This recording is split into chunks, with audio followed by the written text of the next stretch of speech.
Hello दोस्तों, ultra horror dose की दुनिया में आपका स्वागत है।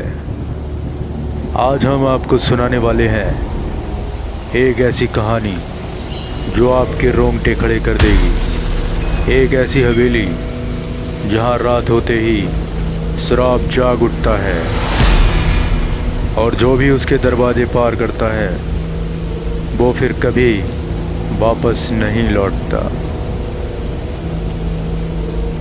सोचिए, गांव के बिल्कुल आखिरी छोर पर घने डरावने पेड़ों के बीच एक खंडरनुमा हवेली सदियों से खड़ी है।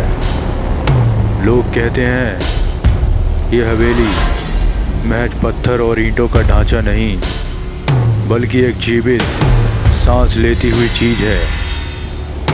वो हवेली जिस पर एक भयानक श्राप है। और यहीं से शुरू होती है हमारी आज की कहानी, चार दोस्तों की जो रोमांच की तलाश में इस श्रापित हवेली में रात बिताने आ पहुंचे थे। रवि, नेहा, समीर और प्रिया।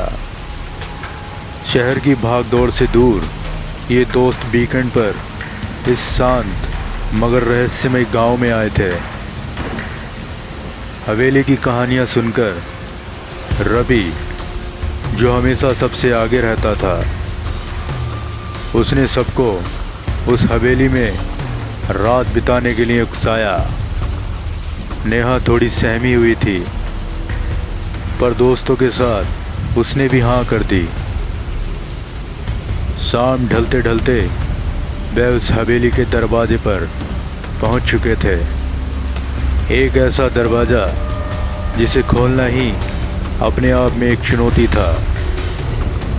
अंदर घुसे तो हवा में एक अजीब सी सीलन और सदियों पुरानी धूल की गंध थी। पुराने बड़े बड़े फर्नीचर पर सफ़ेद चादरें ढकी थीं, मानो वो किसी अनजाने मेहमान का इंतज़ार कर रही हो। उन्होंने हवेली के विशाल हॉल को अपना अस्थायी ठिकाना बनाया। जैसे जैसे रात गहराने लगी, बाहर की हवा और तेज हो गई और बारिश ने अपना विकराल रूप दिखाना शुरू कर दिया। फिर अचानक ऊपर की मंजिल से आवाज़ आई।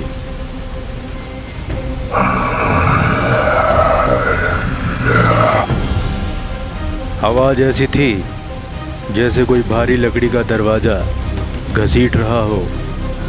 समीर ने हिम्मत करके पूछा, कौन है वहाँ? पर जवाब में सिर्फ सन्नाटा था और बारिश की आवाज़। फिर एक और आवाज़, इस बार एक बच्चे के रोने की। वो रोना इतना दर्दनाक, इतना बेचैन कर देने वाला था कि कमरे में सन्नाटा छा गया। प्रिया तो डर के मारे रवि से चिपक गई। रवि ने कहा, शायद कोई जानवर होगा। पर समीर को वो आवाज़ इंसानों की नहीं लगी। और तभी वो हुआ जिसकी किसी ने कल्पना भी नहीं की थी। हॉल के कोने में रखी एक पुरानी नक्काशीदार संदूकची अपने आप खुल गई और अंदर से एक फीकी पीली रोशनी निकल रही थी। उस रोशनी में धीरे धीरे एक चीज़ बाहर आई, एक लड़की का कंकाल। हाँ, आपने सही सुना, एक कंकाल, सफ़ेद फटे हुए कपड़ों में। उसकी आंखें खाली थीं पर ऐसा लग रहा था मानो वो सीधे आप सबको घूर रही हो। हवा अचानक इतनी ठंडी हो गई कि दांत किटकिटाने लगे और फिर वो कंकाल धीरे धीरे अपना सिर उठाने लगा। चारों दोस्त अपनी जान बचाने के लिए भागे पर हवेली के दरवाजे अपने आप बंद हो गए। उन्होंने दरवाज़ों को खोलने की लाख कोशिश की पर वो टस से मस नहीं हुए और वो कंकाल अब हवा में तैरने लगा था। उसकी खाली आंखों से अब लाल आग की लपटें निकल रही थीं। वो धीरे धीरे उनकी ओर बढ़ रहा था और उसके साथ ही वो भयानक सड़ी हुई गंध भी तेज होती जा रही थी। समीर चीखा और बोला, हमें यहाँ से निकलना होगा। पर जहाँ वो भाग रहे थे वहाँ रास्ते बदल चुके थे। दीवारें सामने आ गई थीं। चारों दोस्त अलग अलग दिशाओं में भाग निकले। रवि एक कमरे में फंस गया था। उसने खिड़की से बाहर देखा तो चांद की रोशनी में हवेली के बगीचे में नाचते हुए लोग दिखे, सफ़ेद कपड़ों में, बिना चेहरों वाले लोग। एक भयानक बेसुरा संगीत बज रहा था। समीर एक अंधेरे तहखाने में जा घुसा। उसे वहाँ पुराने कागजात मिले जिन पर अजीबोगरीब सिंबल बने थे। जैसे ही उसने एक कागज उठाया, एक आवाज़ गूंजी, तुम यहाँ क्यों आए हो? ये जगह तुम्हारी नहीं है। प्रिया एक ऐसे कमरे में पहुंची जहां दीवारों पर डरावनी पेंटिंग्स बनी थीं। पेंटिंग्स में बने चेहरे अचानक हिलने लगे और उनकी आंखें उसे घूरने लगीं। और नेहा, उसे लगा जैसे कोई उसका पीछा कर रहा हो। वह भागते भागते एक बड़े से आईने के सामने आ गई। आईने में उसे अपना अक्स दिखा, पर उसकी जगह एक बूढ़ी डरावनी औरत खड़ी थी। उसकी आंखों में एक अजीब तरह का गुस्सा था और उसने आईने से बाहर निकलकर नेहा का हाथ पकड़ लिया।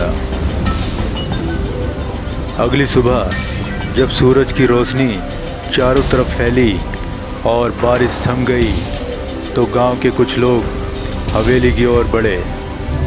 उन्होंने रात में चीखने की आवाज़ें सुनी थीं। दरवाजे खुले हुए थे। अंदर का नज़ारा भयानक था। हॉल में एक आग बुझी हुई थी और 4 शरीर जमीन पर पड़े थे। उनके चेहरों पर डर साफ झलक रहा था, मानो उन्होंने मौत से भी ज़्यादा भयानक कुछ देखा हो। आज भी उस गांव के लोग रात में उस हवेली के पास जाने से डरते हैं। वह कहते हैं वो सिराफ आज भी वहीं है और अगर कभी आप उस तरफ जाएं और रात हो जाए तो उस हवेली से दूर रहिएगा, क्योंकि क्या पता अगली डरावनी रात किसकी हो। आज के इस एपिसोड में बस इतना ही। फिर मिलेंगे एक और रोंगटे खड़े कर देने वाली कहानी के साथ।